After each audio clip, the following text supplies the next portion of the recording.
Witajcie moi kochani. Po ostatnich filmach i mojej piosence o Australii pojawiło się mnóstwo komentarzy. Nie spodziewałam się, że tak bardzo dadzą mi do myślenia. Jeden z widzów zapytał mnie, kiedy Australia naprawdę stała się moim domem. I wiecie co? Odpowiedź wcale nie była taka prosta. Dzisiaj porozmawiamy właśnie o tym, czy można mieć dwa domy, jak wygląda australijska zima i zdradzę Wam również, jak powstają moje autorskie piosenki. Zanim zaczniemy, chciałam Wam z całego serca podziękować. Dziękuję każdemu z Was, kto ogląda moje filmy, zostawia komentarze, łapki w górę i poświęca chwilę, żeby napisać kilka słów. Czytam naprawdę wszystkie Wasze komentarze, nawet jeśli są w zablokowanych, które robi to YouTube automatycznie, bez mojej wiedzy. I to właśnie dzięki Wam, kochani, ten kanał żyje. Wasze pytania, historie i pomysły bardzo często stają się inspirujące do kolejnych filmów. Mam takie wrażenie, że stworzyliśmy tutaj niezwykle życzliwą społeczność. Ludzi, którzy potrafią rozmawiać, dzielić się doświadczeniami, swoimi historiami i wspierać nawzajem. I o to mi właśnie chodzi na tym kanale. Jestem Wam ogromnie wdzięczna. Dziękuję, że jesteście ze mną i że mogę zabierać Was ze sobą w tą australijską codzienność. Te spacery, tą muzykę, do której wróci. No to zaczynamy. Kiedy Australia stała się moim domem? To chyba najpiękniejsze pytanie z ostatnich dni. Nie było jednego konkretnego dnia, że obudziłam się i powiedziałam: to jest mój dom. To działo się powoli. Z każdym rokiem poznawałam Australię, ja i moja rodzina, coraz lepiej.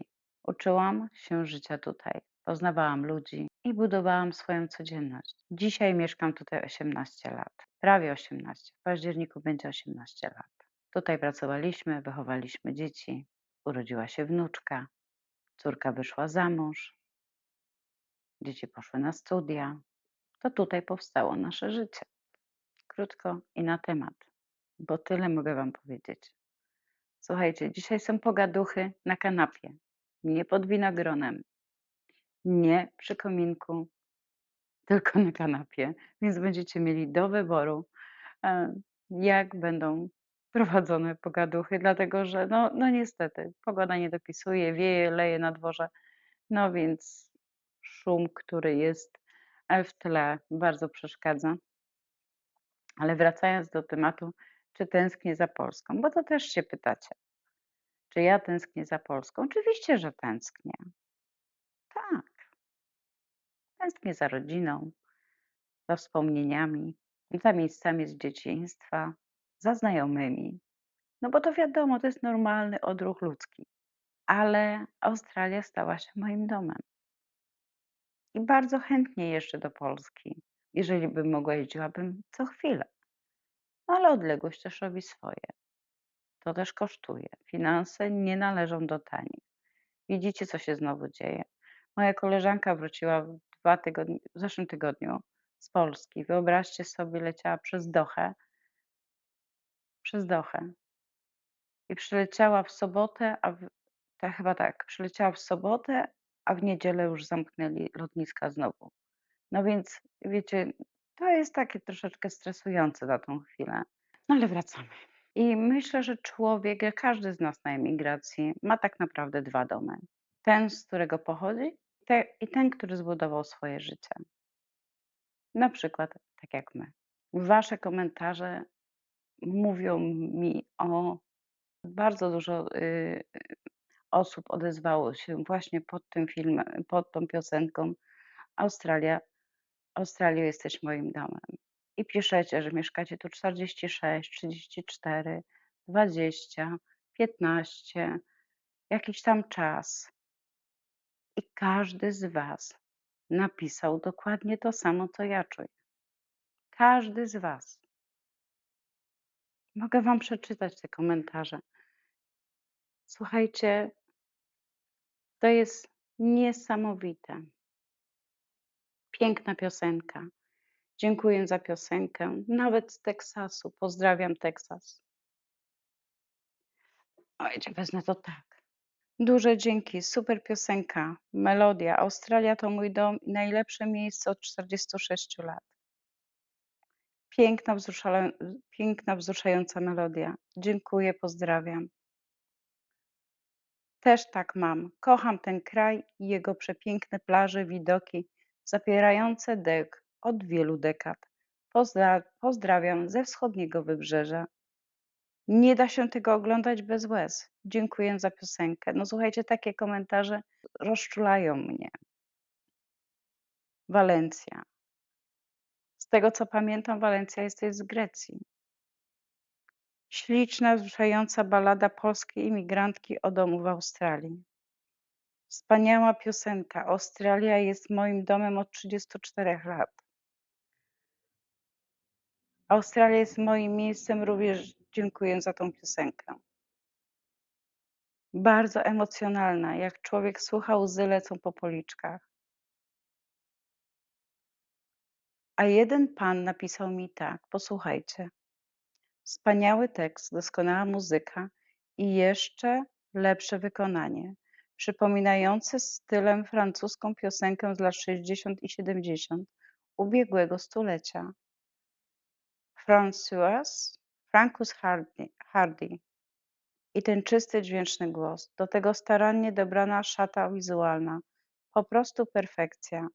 Zdumiewające, że biały wiersz może być tak znakomicie wykorzystywany w piosence. Gratuluję i życzę sukcesów.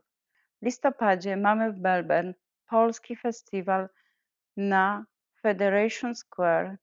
Tradycyjnie wezmą w nim udział polskie poetki i poeci, więc być może do zobaczenia. Odpisałam temu panu, a jest to pan Andrew Wig 5745. Napisałam tak. Bardzo dziękuję za tak wspaniały i szczegółowy komentarz. Niezmiernie cieszę się, że tekst, muzyka i wykonanie tak przypadły do gustu. A porównanie do Françoise Hardy to ogromny komplement jak dla mnie. Jestem amatorką. Mam nadzieję, że uda się kiedyś spotkać. Pozdrawiam serdecznie. No słuchajcie, tych waszych komentarzy pod tą piosenką było mnóstwo i bardzo, bardzo jeszcze raz serdecznie dziękuję. Moim domem też jest od 47 lat. Mieszkam pod Melbourne. Wzruszające i kojące duszę słowa. Oj, Basiu, bardzo emocjonalna piosenka. Piękne słowa, łezki mi poleciały. To masz rację, Australia to nasz dom. Pozdrowienia dla całej rodzinki. Również pozdrawiam panią Urszulę. No więc słuchajcie, naprawdę komentarze pod piosenką były niesamowite. Ale właśnie ta piosenka to było coś, co ja odczuwam, co ja, co ja czuję w danym momencie.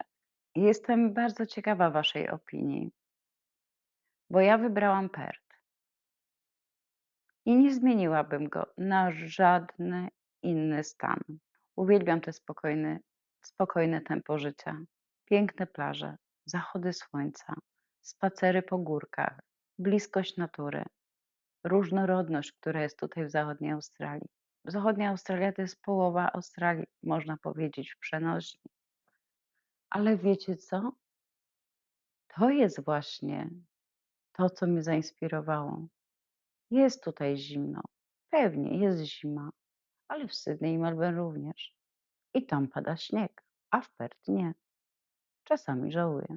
Sydney zachwyca i liczbą atrakcji, które są w Sydney, bo z tego słynie, ale jest też znacznie droższe z tego, co piszecie i bardziej zatłoczone z tego, co piszecie, chociaż w Perth już też jest coraz więcej korków.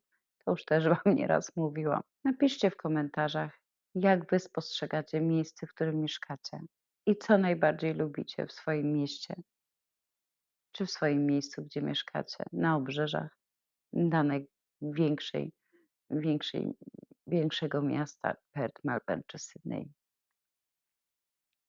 w waszym stanie? Jak to wygląda?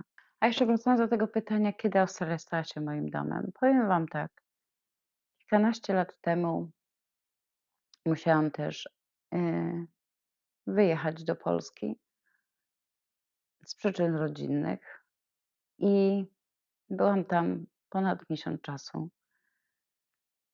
Były fajne chwile, spotkania z rodziną, z przyjaciółmi. Wszystko było cudowne. Oczywiście zakupy musiały być. No bo tak, no bo w Polsce mamy całkowicie inne rzeczy niż tutaj w Australii. Ale wracając, kiedy poczułam, że Australia jest moim domem? Australia stała się moim domem właśnie w momencie, kiedy wylatywałam z Polski już do Australii z powrotem po tym miesięcznym urlopie. Lądując w Polsce, w Warszawie, bo miałam wtedy lot do Warszawy i mój brat mnie odbierał, to czułam taką adrenalinę. Adrenalinę w sensie znowu tu jestem, super, zobaczę. Ale wiecie, pożegnania nie należą do łatwych. I, i, I każdy z nas wyjeżdżając od swoich bliskich, czujemy taki niepokój, taki niedosyt, że to jest tak daleko. Przynajmniej ja to tak odczuwam w momencie wylotów. No, w momencie przelotów jesteśmy przeszczęśliwi, wszyscy się cieszą, wszyscy są, wiecie, super, że możemy porozmawiać, że możemy spędzić ze sobą czas, wieczory, zrobić jakąś imprezkę. No, idealnie. Natomiast tak naprawdę to jest taki okres wakacyjny. Ja zawsze mówiłam, że my Polacy jesteśmy bardzo gościnni, bardzo takimi osobami do tańca i do różańca. Ja to zawsze tak mówię, mój tato zawsze też tak mówił, świętej pamięci, że my, córciu, to jesteśmy do tańca i do różańca. I faktycznie tak jest z większością Polaków, bo my potrafimy się bawić, my potrafimy się śmiać, my potrafimy komuś tak naprawdę przypiąć łatkę, my potrafimy wszystko. My potrafimy sobie poradzić w każdej sytuacji. Jesteśmy niezależni. Ja mówię o ludziach, którzy są w moim wieku, starsi. Młodsze pokolenie już patrzy na świat trochę inaczej. Ale mówię, wracając z Polski tu do Perth, wtedy poczułam to, że Australia jest moim domem. I tak samo było w przypadku mojego męża, i tak samo było w przypadku moich córek, kiedy latają po świecie całym, można powiedzieć, po Europie, po Azji, po Stanach. Nie ma dla nich miejsca innego na ziemi jak Australia. Jak właśnie Perth. I tak, mogę z ręką na sercu powiedzieć, że Australia jest moim domem. Zachodnia Australia. Życie w Australii nie należy do łatwych, bo nie jest tylko takie super, bo problemy są tak samo jak wszędzie, ale mimo wszystko Australia jest moim domem. Ten luz, ten spokój to jest coś, co kocham. Jak wygląda australijska zima, to sami widzicie z jednych z filmów z zeszłego tygodnia powiedziałam wam, że jak byliśmy na spacerze, że było 18 stopni, mi było zimno. Na początku było mi bardzo zimno, jak wysiedliśmy z samochodu, natomiast później jednak, no jak już żeśmy się rozruszali, polatali trochę po tych górkach, pospacerowaliśmy brzegiem rzeki, no zrobiło nam się ciepło, słoneczko wyszło. Wiadomo, wyjdzie słoneczko, jest automatycznie temperatura wyższa. No więc mówię, ale widzieliście sami, że ludzie byli naprawdę przenajróżniej ubrani. Kurtki, golfy, czapki, krótkie spodenki, krótki rękawek i nawet kąpanie w rzece, więc słuchajcie, przedział niesamowity, ale tak jest. Tak właśnie tu jest w Australii, że i mnie na przykład u Australijczyków, co bardzo bawi, to jest to, że na przykład chodzą dalej w klapkach. Jest zima jak diabli. przynajmniej dla mnie. Jest mi zimno, jestem poubierana, buty, skarpetki, spodnie długie, jakaś bluza, kurtka i coś jeszcze narzucone na siebie. Nie chodzę w czapkach, żeby mi była jasność, ale nie aż do takiego stopnia, ale na przykład ubieram kapucę czasami. No, a Australijczycy co? Mają kurtki zimowe, czapki na głowach, ale idą w klapkach z gołymi nogami. No to jest dla mnie fenomen australijski. Jak oni to robią? Dlaczego? Czy im nie jest zimno? No, nawet dzisiaj, jak byłam w sklepie, to właśnie popatrzyłam na dziewczynę, bluza tutaj ciężka, ubrana. Chociaż nie było tak zimno, też było chyba 18 stopni dzisiaj. I wyobraźcie sobie, i w japonkach z gołymi nogami, bez skarpet, bez rajstop, bez niczego. I tak samo ubierają tutaj dzieci. Dzieci chodzą tutaj z gołymi stopami i nie chodzą w bucikach, rzadko tak naprawdę. Chodzą na boso. No więc, no ale to jest australijskie, bo tak twierdzą, że dziecko ma inną temperaturę.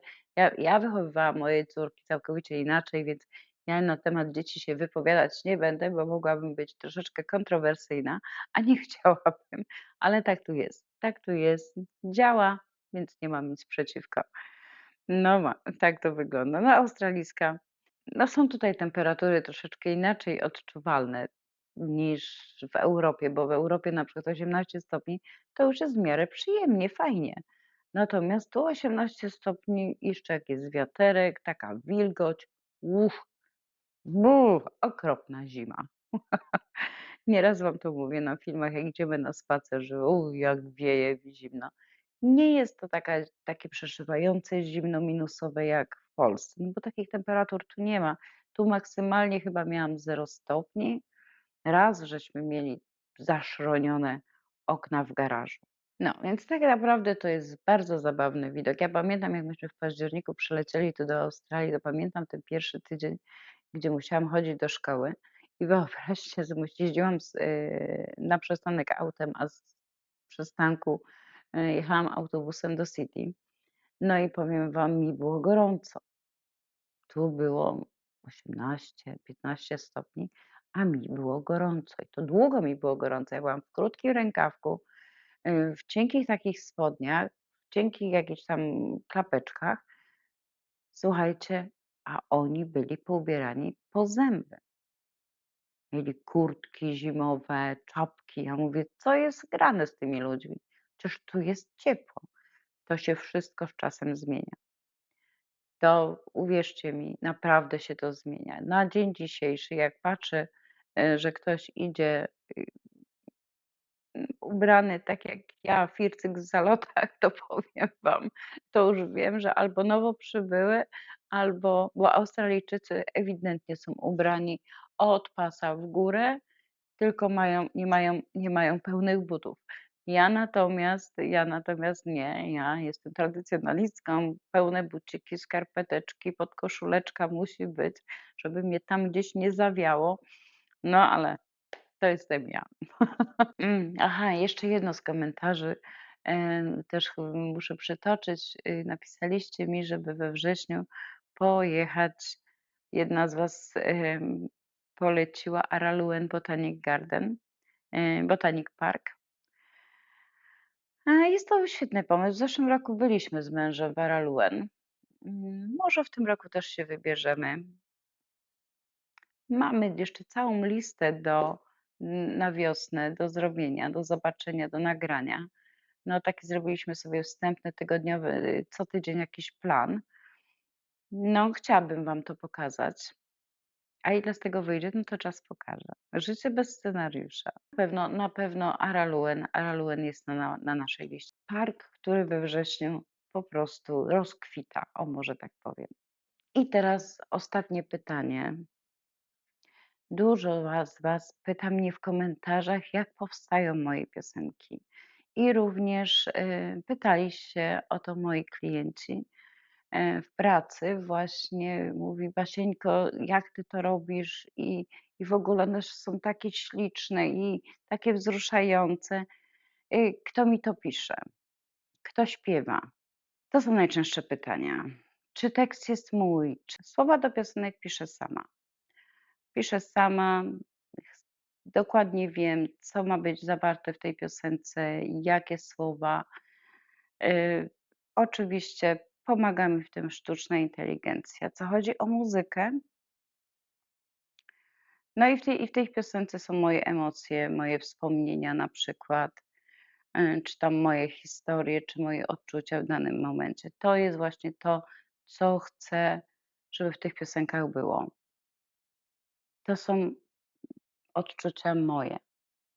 Moje, jak ja to czuję w danej chwili, czy jak ja to widzę z mojej perspektywy, z mojego punktu widzenia. Muzyka oraz wykonanie powstaje przez specjalny program, który mam wykupiony i wpisuję to, co mam w głowie. Pierwszy przygotowuję tekst, potem daję, on mówię, co bym chciała, żeby jaki typ gatunek muzyki był, czy to właśnie biały wiersz, czy muzyka, czy ballada. No różne są opcje. Może być to pop, może być hip-hop, co chcecie, lubicie jazz. To wszystko mogą Wam podłożyć, pomóc Wam przez ten program właśnie skonstruować taką piosenkę. No ja piszę jednak o życiu Australii, piszę o tym, co ja w życiu przeżyłam, czyli pisałam o Grecji, o moim ślubie na przykład. Jeżeli chcecie, jest playlista, zajrzyjcie sobie do mojej playlisty, i posłuchajcie moich piosenek o moim dzieciństwie. No jest mnóstwo. Nie, poczekajcie, ja zaraz wam powiem, jak się ta playlista nazywa. Kurczę, no słuchajcie, mam założone, ale nigdy nie pamiętam. Am, Polskie nuty w PERT. Tak się nazywa moja playlista i moje piosenki z emigracji, o emigracji. Posłuchać właśnie moich utworów, które ja sobie w danym momencie czułam, czy to były wakacje, czy urlop, no to są moje odczucia. Jak chcecie, zapraszam do posłuchania. Mówię, playlista nazywa się Polskie nuty w PERT.